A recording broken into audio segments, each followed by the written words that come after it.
झारखंड में चलेगी लू, शिबू सोरेन ने बड़ी बहू को 6 साल के लिए पार्टी से निकाला। आलमगीर आलम ने दिया इस्तीफा। रांची में धारा 144 लागू, राहुल गांधी पर लगा 1000 का जुर्माना। हेलो, गुड मॉर्निंग, जोहार। अभी तक आपने चैनल को सब्सक्राइब नहीं किया तो चैनल को सब्सक्राइब कर लीजिए, वीडियो को एक लाइक कर दीजिए। चलिए जानते हैं झारखंड की 25 प्रमुख बड़ी खबरों को। कई जिलों में 19 से चलेगी लू, 22 को बारिश के आसार। झारखंड में आएगा मानसून। मौसम विज्ञान केंद्र के अनुसार 19 मई से संथाल परगना, रांची के कुछ हिस्से, पलामू, गढ़वा, चतरा, गिरिडीह, धनबाद, बोकारो, कोल्हान आदि इलाकों में लू चल सकती है, जबकि 22 मई को राज्य के अधिकांश हिस्सों में बारिश की संभावना है।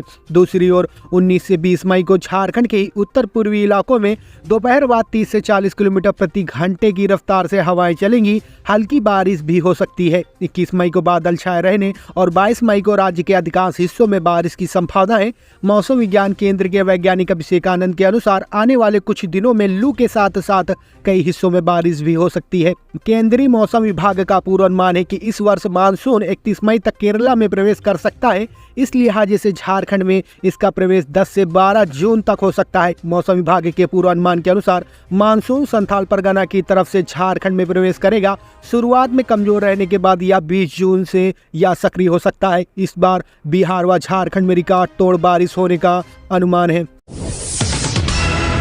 शिबू सोरेन ने बड़ी बहू को 6 साल के लिए पार्टी से निकाला। लोबेन हेम्ब्रेम पर भी गिरी गाज।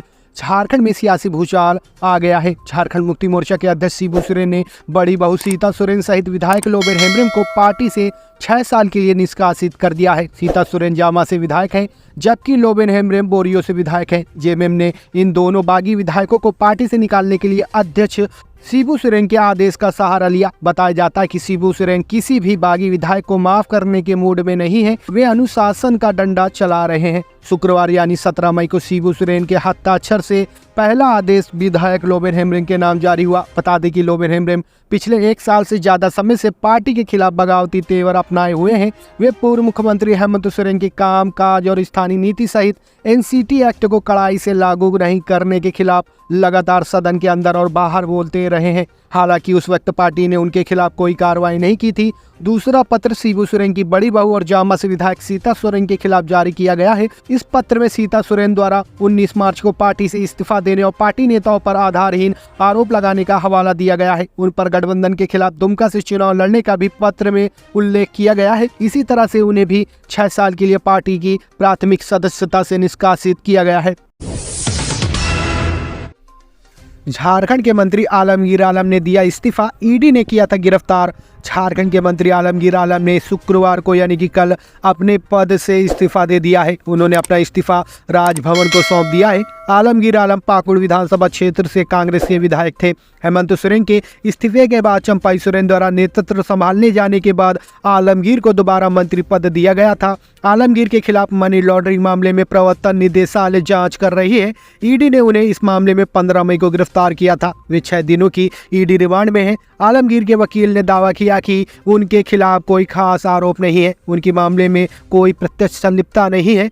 वकील ने कोर्ट में दावा किया है कि ईडी उस व्यक्ति का नाम नहीं बता रही जिसने पैसे लिया, जिसने अपराध किया। जिस जहांगीर नाम के व्यक्ति के घर से कैश बरामद किया गया है, आलमगीर का उससे कोई संबंध नहीं है। जब ईडी ने रिमांड की मांग की तो आलमगीर के वकील ने स्वास्थ्य का हवाला देकर इसका विरोध किया था। रांची में धारा 144 के तहत निषेधाज्ञा लागू, दंडाधिकारी ने जारी किया आदेश, जाने क्या कर सकेंगे और क्या नहीं।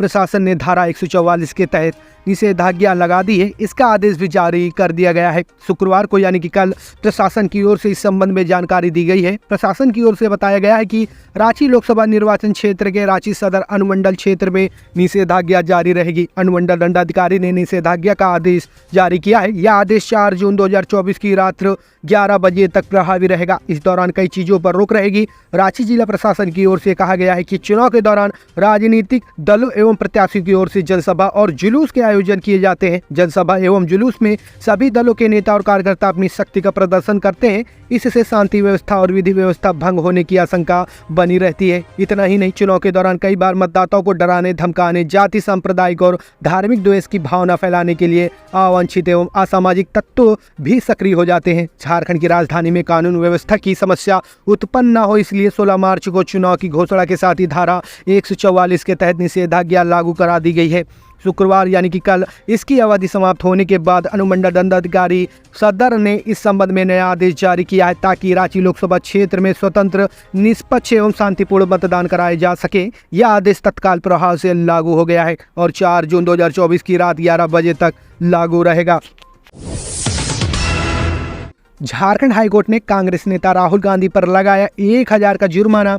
झारखंड हाईकोर्ट ने एक मुकदमे को लेकर चल रही सुनवाई में जवाब दाखिल करने में देरी की वजह से कांग्रेस नेता राहुल गांधी पर 1000 रुपये का जुर्माना लगाया है। दरअसल चाईबासा के MP MLA कोर्ट ने राहुल गांधी द्वारा भाजपा के तत्कालीन राष्ट्रीय अध्यक्ष के खिलाफ की गई कथित अपमानजनक टिप्पणी से जुड़े केस में संज्ञान लिया था, जिसे निरस्त करने के लिए उन्होंने झारखंड हाईकोर्ट में याचिका दायर की है।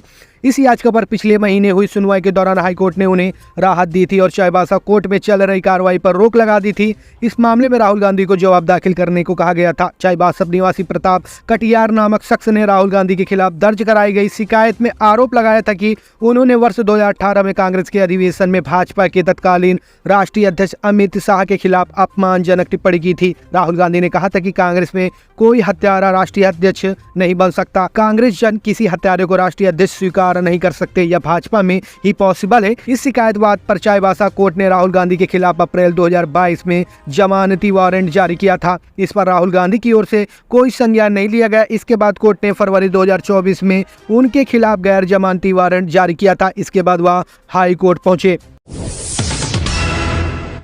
हर घर नल जल योजना पर ईडी की नज़र, 12,000 करोड़ का टेंडर, कई दागी अभियंता, राजनेता और कंपनी है रडार में। झारखंड में केंद्रीय प्रायोजित हर घर नल जल योजना के तहत 49 से 52% घरों तक शुद्ध पीने का पानी पहुंचाया जा रहा है। केंद्रीय योजना में 100% आबादी को पीने का पानी उपलब्ध कराना जरूरी है। झारखंड में पेयजल और स्वच्छता भाग में 39 प्रमंडल है। इन प्रमंडलों के लिए सरकार की तरफ से ग्रामीण जलापूर्ति योजनाएं बनाई गई। तत्कालीन अभियंता प्रमुख रघुनंदन शर्मा के कार्यकाल में झारखंड के ग्रामीण इलाकों में शुद्ध पीने का पानी उपलब्ध कराने के लिए 12,000 करोड़ का टेंडर निकाला गया। इनमें से अधिकतर निविदा फाइनल करा दी गई है और रघुनंदन शर्मा 31 दिसंबर 2023 को सेवानिवृत्त हुए हैं। इससे पहले ही उन्होंने सारी निविदाएं निपटा दी। उन्होंने अभियंता प्रमुख के पद के लिए 1 साल का एक्सटेंशन देने के लिए सरकार से अनुरोध भी किया था, पर इस सरकार के स्तर से इस अनुरोध को खारिज कर दिया गया। बताया जाता कि इस खेल में कुछ तथाकथित इंजीनियरों की भूमिका भी संदिग्ध है, खासकर क्षेत्रीय मुख्य अभियंता स्तर पर और मुख्य अभियंता स्तर के अधिकारियों की भूमिका पर अब ईडी की नजर है। 12,000 करोड़ के टेंडर में श्री राम EPC, सूरजमल, ओंकारमल, राजू भोजनवाल, राम सखी कुमार कंस्ट्रक्शन, शिल्पी कंस्ट्रक्शन और अन्य कंपनियों को काम मिला है। इस टेंडर में भी व्यापक पैमाने पर अनियमितताएं होने की शिकायतें विभागीय मंत्री तक की गई हैं। इसके बाद ही ईडी हर घर नल जल योजना की निविदा में हुई गड़बड़ी को लेकर प्रारंभिक जांच पड़ताल कर रही है। 40 सालों में 1.25 करोड़ बांग्लादेशी घुस चुके, सतर्क हो जाए झारखंड। हिमंता शर्मा बोले, मैं पीड़ित राज्य का CM। रांची में प्रेस वार्ता में एक सवाल का जवाब देते हुए CM शर्मा ने कहा कि घुसपैठ की शुरुआत 40 साल पहले कांग्रेस शासनकाल में हुई थी, लेकिन तत्कालीन कांग्रेस सरकार विभिन्न राजनीतिक कारणों से इसे रोक ना सकी या उन्हें इसके खतरे का अंदाजा नहीं था। अब भाजपा के नेतृत्व वाली सरकार के लिए स्थिति को बदलना बेहद मुश्किल का काम है। उन्होंने आगे कहा कि असम विधानसभा में प्रवासी मुसलमानों की 40 विधायक हैं। यही नहीं, वे मंत्री, विधानसभा अध्यक्ष, मजिस्ट्रेट, डिप्टी कमिश्नर और न जाने क्या क्या बन चुके हैं। अब उसकी पहचान करना भी मुश्किल हो चुका है। अब इसे कैसे रोका जा सकता है? अब हम सिर्फ इसका प्रतिकार ही कर सकते हैं। उन्होंने आगे कहा कि झारखंड को सतर्क हो जाना चाहिए और ऐसी स्थिति का इंतजार नहीं करना चाहिए। एक पीड़ित राज्य का CM होने के नाते मैं कहना चाहूँगा कि क्या कोई राजनीतिक मुद्दा नहीं है या भाजपा, कांग्रेस या JMM का मामला नहीं है, बल्कि यह झारखंड के भविष्य का मामला है। राज्य में कानून प्रवर्तन एजेंसियों का यह कर्तव्य है कि जो भी पहचान में आए उन घुसपैठियों को राज्य से बाहर निकाले। ये कैंसर की तरह है, यदि आप अभी कीमोथेरेपियां नहीं करेंगे तो बाद में बहुत देर हो जाएगी। CM शर्मा ने यह भी कहा कि जो हमें 40 साल पहले करना चाहिए था हम नहीं कर पाए। उस समय हमारे पास नरेंद्र मोदी नहीं थे, लेकिन सौभाग्य से झारखंड के साथ PM मोदी हैं, इसलिए अब राज्य में अवैध प्रवास को रोकना होगा, अन्यथा 20 वर्षों के बाद एक जिले में जो हो रहा है वह पूरे राज्य में फैल जाएगा। उन्होंने आगे कहा, अगर झारखंड असम या बंगाल जैसा हश्र नहीं झेलना चाहता तो घुसपैठियों से लड़ने के लिए तैयार रहे। नेता से मारपीट पर कांग्रेस MLA इरफान अंसारी ने अपने ही सरकार पर उठाया सवाल। CM सोरेन से किया मांग, झारखंड के गुमला में कांग्रेस के मंडल अध्यक्ष जितेंद्र लोहरा ने स्थानीय पुलिस पर गंभीर आरोप लगाए हैं। उन्होंने आरोप लगाया है कि थानेदार ने उनके साथ अमानवीय कृत्य किया और उनके साथ मारपीट की। इस घटना से कांग्रेस में रोष है। वहीं अब जामताड़ा के कांग्रेस विधायक इरफान अंसारी ने भी इस मुद्दे को उठाया है। उन्होंने अपनी ही सरकार पर सवाल उठाते हुए कहा कि चंपाई सोरेन आप राज्य के दमदार सीएम हैं, राज्य में रक्षक ही भक्षक बनता जा रहा है। आपके रहते राज्य में इस तरह की घटना कतई बर्दाश्त नहीं है। इरफान अंसारी ने गुमला के थानेदार और एसपी को सस्पेंड करने की मांग की है। इरफान अंसारी ने घटना पर संज्ञान लेते हुए ट्वीट किया, चंपाई सोरेन जी आप राज्य के दमदार सीएम हैं, राज्य में रक्षक ही भक्षक बनता जा रहा है। आपके रहते राज्य में इस तरह की घटना कतई बर्दाश्त नहीं। झारखंड कांग्रेस मंगल लोहरा के साथ जिस तरह से थानेदार ने बर्बरतापूर्वक सलूक किया है उसे बर्दाश्त नहीं किया जा सकता। गुमला एसपी और थानेदार पर कठोर कार्रवाई कर सस्पेंड किया जाए ताकि चंपाई सोरेन का डर प्रशासन पर हो और इस तरह की घटना दोबारा ना हो। वही थाना प्रभारी का कहना है कि लोहरा के भाई अपहरण के मामले में आरोपी हैं, उसके बारे में जानकारी हासिल करने के लिए थाना बुलाया गया था, लेकिन कोई मारपीट नहीं की गई है। झारखंड में चल रहा चेहरा बदलने का खेल। सीता सोरेन भाजपा नेत्री और दुमका लोकसभा सीट से प्रत्याशी सीता सोरेन शुक्रवार को बेंगाबाद पहुंची। कर्मजोरा के सीधो कानू पार्क स्थित प्रतिमा पर मल्यार्पण के बाद उन्होंने डाक बंगला चौक पर नुक्कड़ सभा कर लोगों से लोकसभा चुनाव में भाजपा को समर्थन देने की अपील की। कोडरमा लोकसभा से पार्टी प्रत्याशी अन्नपूर्णा देवी व गांडे विधानसभा उपचुनाव में दिलीप वर्मा के लिए वोट मांगा। कहा कि देश और राज्य का विकास पीएम नरेंद्र मोदी के नेतृत्व में ही संभव है। झारखंड की मौजूदा सरकार राज्य नहीं अपने विकास में जुटी हुई है। राज्य की संपत्ति लूटी जा रही है। झारखंड में मुख्यमंत्री खेला जा रहा है। यहाँ सिर्फ चेहरा बदलने का खेल हो रहा है। उन्होंने जनता से विकास के लिए प्रधानमंत्री मोदी को समर्थन देने की अपील की। मौके पर बड़ी संख्या में भाजपा कार्यकर्ता मौजूद थे। टोना के शक में अधेड़ को उतारा मौत के घाट। ग्रामीणों ने हत्या कर 100 को पेड़ से लटकाया। थाना क्षेत्र के छोटा पोखरिया गांव में गुरुवार की देर शाम 48 वर्षीय गोलिया पहाड़ी की मौत के बाद आक्रोशित स्वजनों व ग्रामीणों ने डायन बिसाई का आरोप लगाते हुए लोफरा पहाड़िया की लाठी डंडे से पीटकर हत्या कर दी। साक्ष्य छिपाने के लिए ग्रामीणों ने लोफरा के शव को पेड़ में लटका दिया। पुलिस शुक्रवार की सुबह गांव पहुंची और आरोपित मुटकी पहाड़िया को गिरफ्तार कर लिया। शव को कब्जे में लेकर पोस्टमार्टम के लिए सदर अस्पताल भेज दिया। ग्रामीणों ने आरोप लगाया है कि लोफरा ने जादू टोना के प्रभाव से गाँव के कई लोगों की जान ले ली है। लोफरा ने डायन बिसाई के प्रभाव से गोलिया पहाड़ी की तबीयत बिगाड़ दी। बीते सोमवार से ही गोलिया अस्वस्थ चल रहा था। उन्हें उल्टी व दस्त हो रहे थे, जिनकी मृत्यु सदर अस्पताल दुमका में गुरुवार को हो गई। गोलिया का शव गांव पहुंचते ही दोनों बेटा मुटकी पहाड़िया व बिमला पहाड़िया सहित अन्य ग्रामीण आक्रोशित हो गए। लोफरा के ऊपर डायन बिसाई का आरोप लगाते हुए पंचायत बुलाई गई। पंचायत में ओझा गुरु ने बताया कि गोलिया पहाड़ी समेत विगत 5 वर्षों में गाँव के 12 व्यक्ति की मृत्यु हुई है। लोफरा के कारण लोगों की मौत हुई है। लोफरा ने सभी को डायन बिसाई कर मार दिया है। पंचायत के बाद लोफरा भागने लगा। ग्रामीणों ने खदेड़ कर उसे पकड़ लिया और लाठी डंडे से पीटकर उसकी हत्या कर दी। क्या खाए आम आदमी? गर्मी के साथ सब्जियों का भी चढ़ा पारा। मार्केट में इनके ताजा भाव जान उड़ जाएंगे होश। कोयलांचल में आसमान से बरस रही आग के बीच हरी सब्जियों के भाव भी आसमान छू रहे हैं। इस समय ज्यादातर हरी सब्जी 30 रुपए प्रति किलो के ऊपर ही बिक रही है। यही नहीं, परवल 40 रुपए प्रति किलो तो गोभी 60 रुपए प्रति किलो तक पहुंच गया है। सब्जियों की बड़ी कीमत के कारण लोगों के घर का बजट बिगड़ गया। कई परिवारों की थाली से हरी सब्जियां गायब होने लगी है। सब्जी विक्रेता रमेश कुमार ने बताया कि गर्मी के कारण सब्जियों के दामों में वृद्धि हुई है। आलू से लेकर गोभी तक की कीमत में काफी इजाफा हुआ है। सलाद के आइटम के साथ मौसमी सब्जियां भी काफी महंगी बिक रही हैं। आलू भी वर्तमान में 30 रुपए से 35 रुपए किलो के भाव में बिक रहा है। उन्होंने आगे कहा कि सब्जियों की कीमत में पिछले एक हफ्ते की तुलना में थोड़ी गिरावट जरूर आई है, लेकिन अभी भी यह काफी ज्यादा है। इस कारण लोग कम सब्जी खरीद रहे हैं। झारखंड के सभी सरकारी स्कूलों में अब 7 जून तक रहेगी गर्मी की छुट्टी। इस वजह से लिया गया फैसला। राज्य के सरकारी स्कूलों में अब 21 मई से 7 जून तक गर्मी की छुट्टी रहेगी। झारखंड शैक्षिक अनुसंधान एवं प्रशिक्षण परिषद ने इस संबंध में संशोधित आदेश जारी कर दिया है। पूर्व में इन स्कूलों के लिए लागू वार्षिक कैलेंडर में 21 मई से 2 जून तक ही ग्रीष्म अवकाश निर्धारित था। अब इसमें संशोधन किया गया है। यह अवकाश केवल वर्ष 2024 तक के लिए ही लागू रहेगा।